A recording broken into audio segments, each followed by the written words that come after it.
সূরা বাকারা। বিসমিল্লাহির রহমানির রহিম। রহমান রহিম আল্লাহ তাআলার নামে শুরু করছি। একসময় সব মানুষ একই উম্মতের অন্তর্ভুক্ত ছিল। পরে এরা নানা দলে উপদলে বিভক্ত হয়ে তাদের স্রষ্টাকেই ভুলে গেল।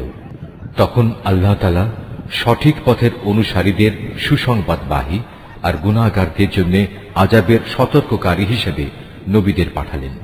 তিনি সত্যসহ গ্রন্থ নাজিল করলেন, যেন তা মানুষদের এমন পারস্পরিক বিরোধ সমূহের চূড়ান্ত ফয়সালা করতে পারে যে ব্যাপারে তারা মতবিরোধ করে। তাদের কাছে সুস্পষ্ট হেদায়েত পাঠানো সত্ত্বেও তারা পারস্পরিক বিদ্রোহ ও বিদ্বেষ সৃষ্টির জন্য মতবিরোধ করেছে।